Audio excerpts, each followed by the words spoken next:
custom club fitters, they're pretty limited into what they can carry and offer, to where Fairway Jockey, we're able to offer everything under the sun. We're able to have a much more broad offering than what your typical, face-to-face brick and mortar type facility is able to offer. Welcome to Business Ninjas, brought to you by WriteForMe, where you'll hear from business leaders who are out there growing their business and slaying it every day. Learn from the masters. Let's get started.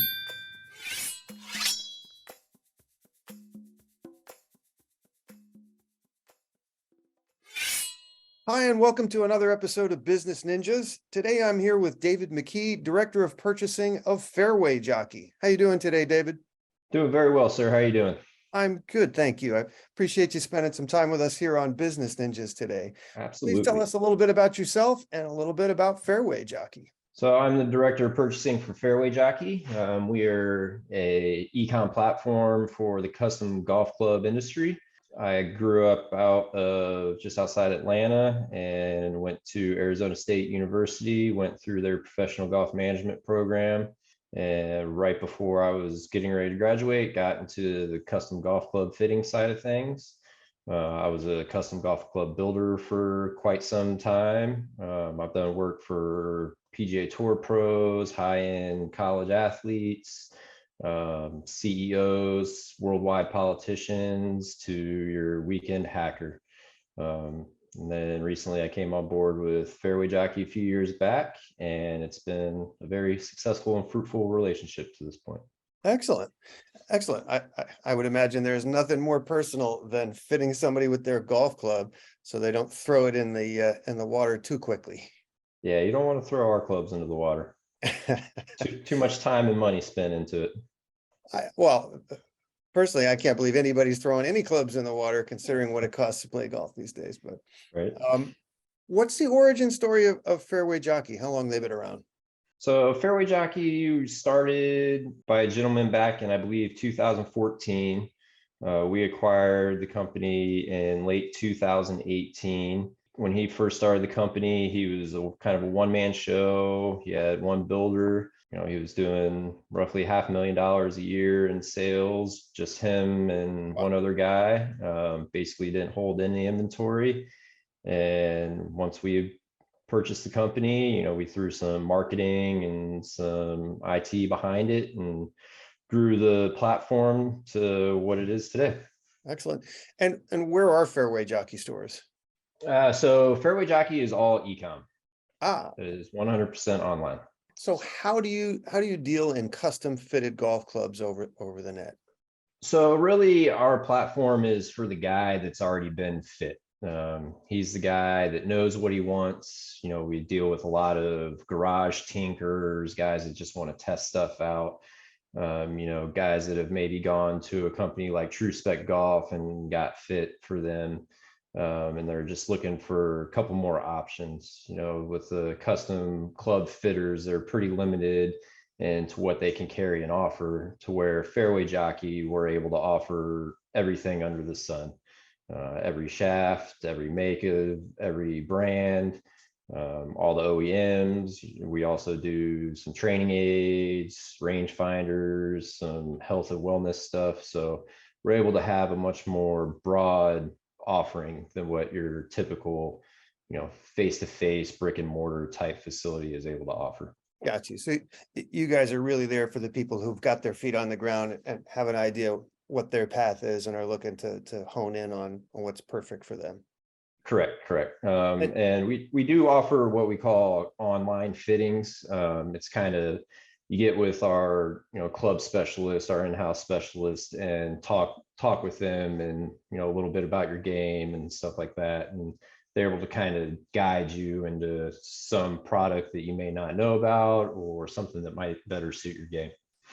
Well, that all fits into my question of what makes you guys stand out from your competition.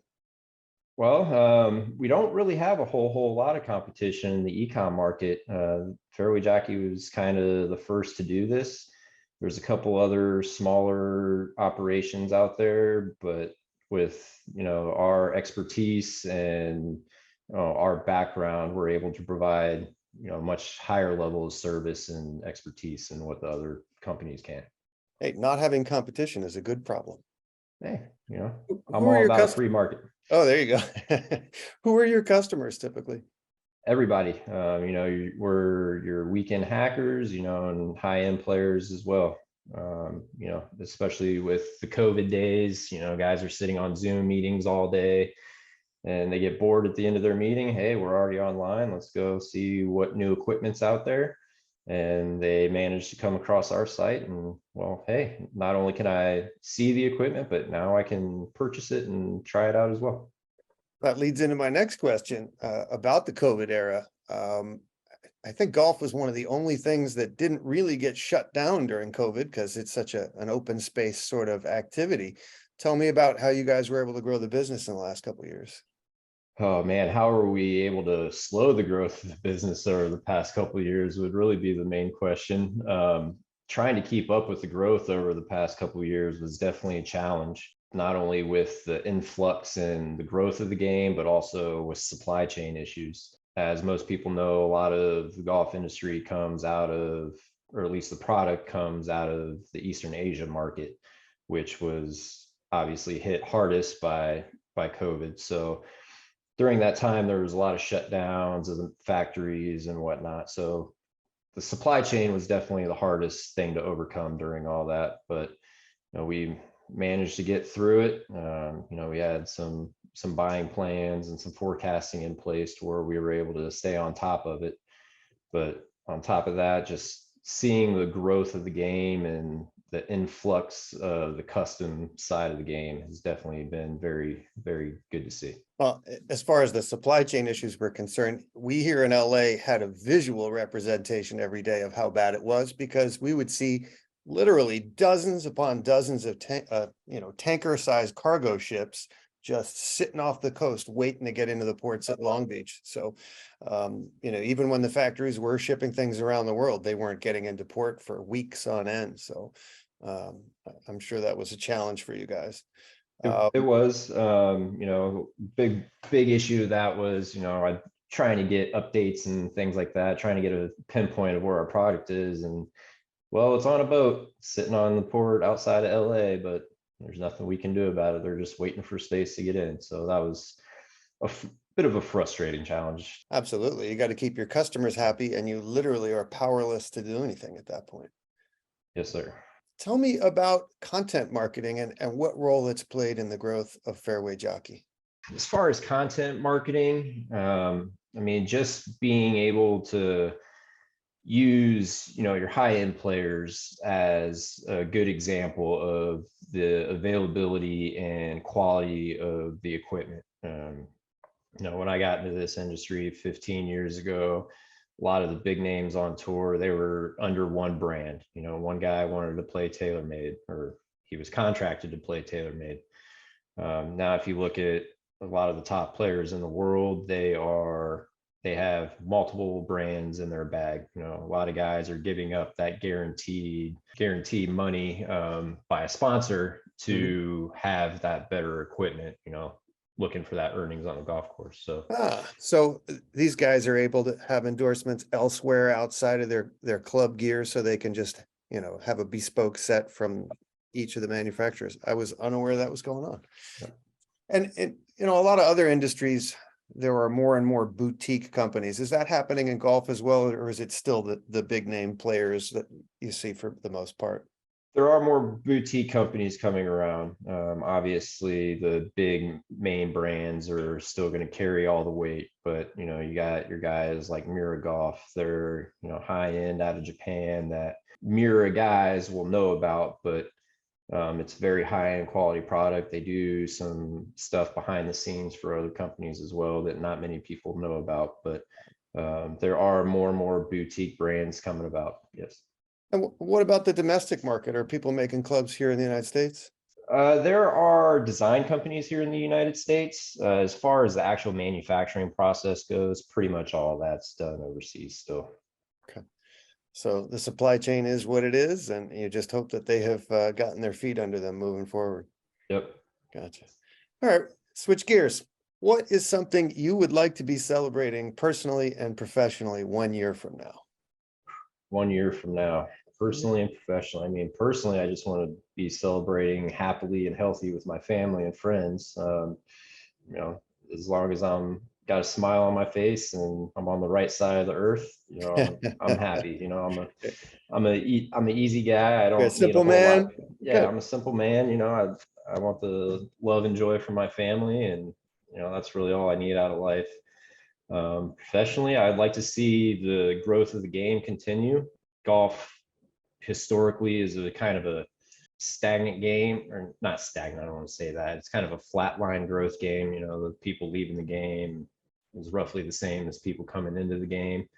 But with the growth of COVID, there was I don't know the exact percentages or numbers in the growth of the game, but it's grown drastically. So professionally, I'd like to see that growth maintained. It seems kind of cyclical, whenever there is a young phenom, there seems to be a huge push, right? It looks like Tiger Woods' son is no joke, and there's a couple other young players who are raising eyebrows, and you seem to see an influx of younger people picking up a club when that happens. So I assume that translates to business for you guys. I mean, it has to, and when you have those, especially parents, I want to see my daughters do the best they can and have the best opportunities that they can. And with the growth of the custom side of the game, I think, parents are more and more willing to provide that opportunity for their children. When I was a kid, you really didn't have equipment for kids. Nowadays, all the OEMs have some sort of junior set, or the aftermarket companies have junior offerings. I bought my kids their first set of golf clubs for Christmas this year. They're kid specific golf clubs built for kids, and so Yeah, and every video game platform now has a PGA Tour game on it, and piques the interest on the early side. Not that it exactly. necessarily translates, but hey, interest is interest, right? Exactly. All right. Well, hey, I appreciate your time today. Please tell us what your URL is, where people can find Fairway Jockey, and what social media outlets you're using these days as well. Fairway Jockey can be found at fairwayjockey.com. You can find us on Instagram, Facebook, all the standard social media platforms. Excellent. David McKee of Fairway Jockey, I appreciate your time. It's been nice chatting with you today. I wish you and yours all the best. I really like your answer about what makes you happy in this life. And if everybody could reduce it to something that simple, I think the earth would spin a little more smoothly, don't you? I agree. Happy to be here. Thank you. All right. Be well, and all the best to you and your company.